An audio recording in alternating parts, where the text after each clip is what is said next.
नमस्कार, आप देख रहे हैं दैनिक साथी हरियाणा। समाज कितने भी दावे कर ले, अभी भी पुरुष प्रधान सोच खत्म नहीं हो पा रही है। हरियाणा में एक बार फिर से एक बेटी व उसके परिवार को अपमान का घूंट पीना पड़ा है। एक दूल्हा फेरा लेने के बाद दुल्हन को अपने साथ ले जाने से मना कर देता है। इतना ही नहीं, सामाजिक दबाव बनाने पर 7 दिन के अंदर जान से मारने की धमकी देता हुआ भी दिखाई दे रहा है। लड़की पक्ष का आरोप है कि दूल्हा फॉर्च्यूनर गाड़ी की डिमांड कर रहा है। हालांकि दूल्हा फॉर्च्यूनर मांगने की बजाय अपनी दूसरी कहानी बता रहा है। बता दें कि रेवाड़ी जिला के गांव लाला से बारात नारनौल के निजामपुर गई थी। लड़की पक्ष की ओर से 15 लाख से ज्यादा कैश व लाखों के आभूषण दहेज स्वरूप दिए गए। पूरा परिवार बेटी की शादी की खुशियों में नाच गा रहा था। शहनाइयों के बीच फेरे होते हैं। इसके बाद दुल्हन व दूल्हा एक साथ खाने की टेबल पर बैठ जाते हैं। बस यहीं से मामला बिगड़ जाता है। घंटों समझाने के प्रयास चलते हैं, लेकिन तमाम कोशिश फेल होने के बाद बारात बगैर दुल्हन लिए अपने गांव लाला लौट आती है। अब पूरे मामले में निजामपुर पुलिस जांच कर रही है। मामला क्या है यह तो पुलिस या जांच में ही खुलासा हो सकेगा, लेकिन इतना जरूर है कि एक पिता के घर से जब बारात बिना दुल्हन लिए लौट जाए तो उसका दर्द वही समझ सकता है और कहीं ना कहीं समाज को भी सोचने पर मजबूर करता है। नमस्कार, क्या नाम है जी? मैं कमल भास्कर हूँ, लड़की का चाचा हूँ। स्वास्थ्य विभाग में नर्सिंग ऑफिसर के पद पे काम करता हूँ। मेरी और मेरे भाई की दोनों के बीच में एक ही बेटी है और हमने हमारी गाड़ी खून पसीने की कमाई से लगभग 60 लाख रुपए लगा के बेटी की शादी करी, जिसमें 15 लाख 51,51 नकद, 11 तोला सोना, पूरा सामान, करीब 60 लाख रुपए के करीब मैंने खर्च किया।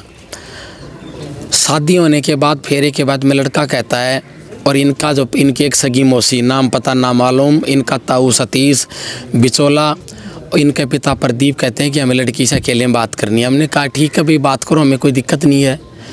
तो मेरे भाई की उपस्थिति में मेरे भाई ने मुझे बताया, इन्होंने कही कि भाई एक फॉर्च्यूनर गाड़ी दो, और फॉर्च्यूनर गाड़ी दोगे तो लड़की ले जाएंगे, नहीं तो इस दहेज से पार पड़ने वाली नहीं है। फिर मैंने कहा कि साहब ये तो आपको पहले मांग बतानी चाहिए थी, लड़का नौकरी नहीं कर रहा, केवल पढ़ाई कर रहा है, फिर भी मैंने इतना दहेज दे दिया। बोले नहीं, जिस दिन फॉर्च्यूनर हो ना उस दिन तो आप आ जाना, और नहीं तो लड़की नहीं ले जाएंगे। सामाजिक दबाव बना के आपने यदि ये लड़की साथ भेजनी चाहिए तो 7 दिन के अंदर मैं इस लड़की को मार दूंगा। उसका वीडियो मेरे पास भी है, 112 वाले के पास भी है, थाना निजामपुर वाले के पास भी है, और वो बयान कोई भी पूछ ले, उस बयान से लड़का पलटने वाला नहीं है। नहीं, वो हमारे मीडिया के सामने कहा।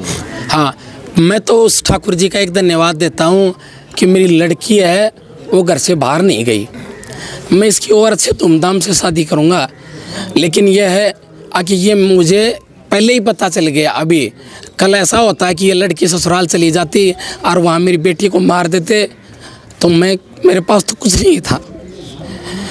मैं बहुत हिम्मत है, मेरा परिवार में डीसी से लेकर नीचे तक के सारे मेरे सदस्य हैं, लेकिन मेरे भाई को बिचौले ने उन्होंने बहकावे में ले लिया।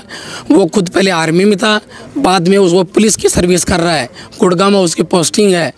उन्होंने कहा भाई अच्छा लड़का है, इंटेलिजेंट है, सिविल जॉब लगेगा। मैंने भाई की बात मान ली, लेकिन भाई इतना बड़ा धोखा हुआ, मैं अब मेरे शब्द नहीं है, मैं क्या कहूँ। लेकिन मुझे मेरे में इतनी ताकत है, मैं इन चीज़ों की रिकवरी करूँगा और मैं नए सिरे से और नई ताकत और जोश के साथ नई जगह मेरी बेटी को विदा करूँगा।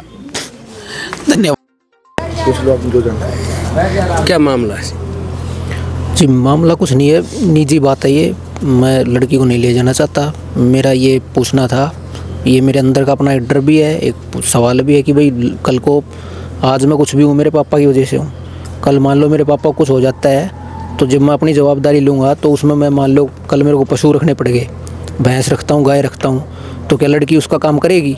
अब लड़की का ये कहना है कि मैं नहीं करूँगी, तो उसमें मैंने गुस्से में ये कहा है कि ठीक है नहीं करेगी तो मैं शादी नहीं करनी। और इस तरीके की अगर कोई बात होती है मान लो, तो 1 हफ्ते अगर तूने मेरे काम नहीं करती है तू, तो मैं तेरे को मार दूँगा, ये मैंने बोला है अपने गुस्से में। क्यों मार दोगे? ये मेरा गुस्सा है जी, मैंने गुस्से में बोला था ये बात। जब आपकी एंगेजमेंट हुई, रिंग सेरेमनी हुई, लगन समारोह हुआ, उससे पहले और भी प्रोग्राम हुआ, मंडप में फेरे भी लिए, उसके बाद ही आपने ऐसा सही को? नहीं जी, ये आपको ये पता कम है शायद, इसलिए आप ऐसा बोल रहे हैं जी। जब लड़की के आपकी पहले टेलीफोनिक बातें नहीं हुई लड़की से कभी? लड़की से कोई टेलीफोनिक बातें नहीं हुई। लड़की के पापा से टेलीफोनिक बातें हुई हैं, और लड़की के पापा से मैंने साफ ये कहा कि जी मैं 2-3 साल शादी नहीं करवाना चाहता, बाकी हमारी तरफ से कोई गलती हुई हो तो माफ़ कीजिएगा, मैं शादी नहीं करवाना चाहता। ये सारी बातें हुई हैं जब हमारे घर से यहाँ कोई नहीं आया था तब, और घर से यहाँ आ गया था नहीं मानने के बाद, उसके बाद जो बीच में था उसको भी मैंने मना किया। लेकिन मेरे ऊपर, मैं दबाव तो नहीं कहूँगा, वो उनकी अपनी मजबूरी है कि भाई अपने बच्चों की शादी करें, लेकिन वो वैसे कुछ हद तक दबाव। आपके परिवार ने क्यों परमिशन दी? लगन भी लिया है, वो कुछ जो है दान दहेज, जिसको अगर हम मीडिया की भाषा में कहेंगे दहेज, जो 15,51,000 रुपये लिए हैं, तो उस समय आपको नहीं लगा कि मैं शादी नहीं करूँगा, मेरे पर दबाव ना रहा है, मैं 2 साल शादी नहीं करना चाहता? जी दहेज वहेज तो इन्होंने जो दिया है वो दिया है। कैसे दिया है? नहीं दिया है तो जी हम यहीं खड़े हैं, आप जो आपका जो लगता है आपको, जैसे दोषी लगते हैं वैसे आप सजा दे सकते हो। हमारे पास सजा का प्रावधान नहीं है। कोई बात नहीं, फिर आप ऊपर तक जाओ, फिर ये क्या ड्रामा क्यों कर रखे? में फेरे लेने के बाद ही आपने क्यों इनकार किया? हमारा तो ये सवाल है। अरे सर जी, मैंने तो इनकार, आप लड़की के पापा से पूछो। कुछ लोगों का आरोप है कि जो है दान दहेज इनकी इच्छा के अनुसार देने के बावजूद जो है महत्वाकांक्षाएं जो यहाँ घर पे आए हैं, इनका शान शौकत देखिए, उस हिसाब से कुछ और महत्वाकांक्षाएं बढ़ी हैं। ठीक है, तो अगर इनका ऐसा मानना है तो इसके हिसाब से मुझे कोई सजा दे दी जाए। प्री प्रोग्राम नहीं लगता है आपको? क्या जी? प्री प्रोग्राम नहीं है कि शादी मंडप में फेरे लेने के बाद में फिर इस तरह का तमाशा और ड्रामा करना, और फिर कुछ और जो है डिमांड फॉर्च्यूनर, आप फॉर्च्यूनर की डिमांड भी कर रहे हैं? जी मैंने अपने मुंह से कोई फॉर्च्यूनर नहीं कही। पुलिस के पास रिकॉर्डिंग है, पुलिस वालों ने जो आपसे बात कर रहे थे उससे? ठीक है, तो आप वो सुना दीजिएगा, मेरी तरफ से कोई फॉर्च्यूनर का शब्द निकला हो। आगे क्या प्रोग्राम रहेगा?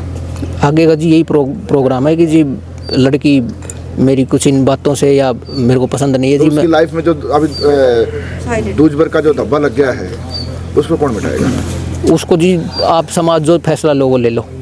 नहीं, समाज क्या फैसला करेगा? अगर आपके परिवार में या किसी आपके रिश्तेदार के साथ, किसी के साथ अगर ऐसा होता है तो क्या करेंगे? आप क्या करते हैं? जी मुझे बुरा लगता है, और मैं अगर जैसे बात आती है कि भाई मुझे कोई फैसला करना है तो मैं यही करता कि भाई मैं अपनी बहन की भी बात सुनता, और आगे जहाँ शादी की है वहाँ भी उनके परिवार की, या जैसे जो वो हस्बैंड हुए उनकी बात सुनता। मैं क्या करते हो आप? जी मैं वो बात सुनता, उसके बाद मतलब आप हाल ही में क्या कर रहे हो? जी मेरा इमोशन मेरी बहन की तरफ जाता, लेकिन कहीं ना कहीं अगर जैसे एक अभी फिलहाल आप क्या कर रहे हो? अभी फ़िलहाल तो जी मैं यही कर रहा हूँ कि जी मैं लड़की को नहीं ले जा रहा। दहेज में कितने दिए वो भी बता दो उनको। आपको दहेज में कितने दिए? जी दहेज में 15,51,000 और कुछ 51 ऐसे करके, और उसके साथ काफ़ी सामान भी दिया है जी। गोल्ड वगैरह दिया बता रहे हैं? हाँ, तो लाला गाँव है, वहाँ जाओ आप, रेड छापा सब कुछ मारो, कल का ही प्रोग्राम था, वहाँ से आप ले आओ सारे, यहाँ खड़े हैं हम, लाला गए हैं सारे।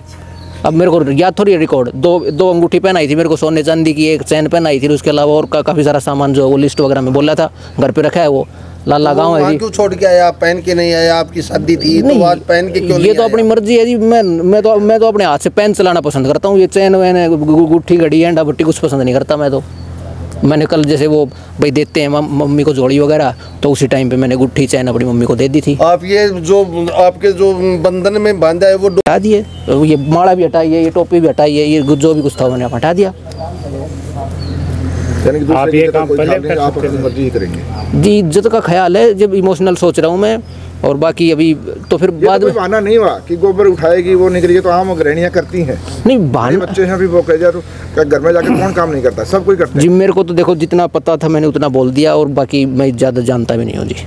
परिवार की सलाह ली आपने? हाँ, परिवार की सलाह ली जी। बाकी परिवार ने भी यही रखा कि भाई वो परिवार तो यही कहता है, कह रहा है कि भाई सलाह के बाद ही आपने ये फैसला उठाया? हाँ जी, कि नहीं लेनी, मतलब परिवार वाले तो ये कह रहे हैं भाई ले चल, हमारी इज्जत का सवाल है, पर मैं नहीं ले जा रहा। परिवार तो आपके जैसा है, जैसे समाज है वैसे ही है, लेकिन मैं जैसे समाज से अलग हो? समाज से अलग नहीं हूँ जी। मैं बस थोड़ा सा ये सोच रहा हूँ कि भाई नहीं, मैं अपनी पूरी ज़िंदगी ऐसे ख़राब नहीं कर सकता। क्या नाम है साहब? प्रदीप कुमार साहब। प्रदीप जी, आपके बेटे ने यहाँ शादी से मतलब शादी करने के बाद हाँ जी लड़की को ले जाने के लिए मना कर दिया। हाँ जी, क्या मामला है? पता नहीं सर, इनके आपस में खाना खा रहे थे, तब आपस में इसने क्या काम करेगी कि नहीं करेगी, इन बातों पे भी हम तो यहाँ बाहर बैठे हुए थे। क्या आपने बच्चों को ऐसे ही संस्कार दिए? नहीं सर। तो जो अब लड़की वाले की क्या इज्जत, अब भले ही आप लड़की को ले जाएंगे फिर भी इसके जो है इस परिवार को तो हाँ जी जिंदगी में ये होगा कि बारात जो है यहाँ आई नहीं जी, मैं जाने से मना कर दिया। तो अपने बच्चों से भी प्यारी है साहब। तो अभी आपका बेटा ने मना कर दिया है? हाँ जी, सब कुछ बच्चा है, दिमाग घूम गया होगा, उसका दिमाग काम नहीं कर रहा होगा, एक आध घंटा उसको शांत रह जाने दो। वो 1 बजे से रात से यही बैठ रहा है। अभी थोड़ा बहुत बच्चा है, एक आध घंटा उसको चाय पानी पिलाएंगे शांत हो जाएगा साहब।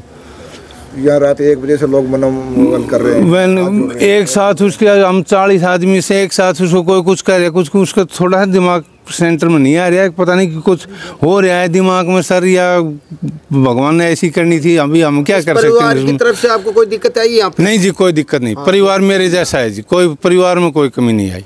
परिवार में कमी नहीं है। अभी कुछ लोगों का जो दबी कुचली आवाज़ कह रहे हैं कि ये प्रीपोल प्रोग्राम है, जो है बनाया हुआ प्रोग्राम है, कि इस तरह से नहीं, दहेज की कुछ कोई मांग नहीं जी, कोई दान दहेज का कोई कुछ नहीं था।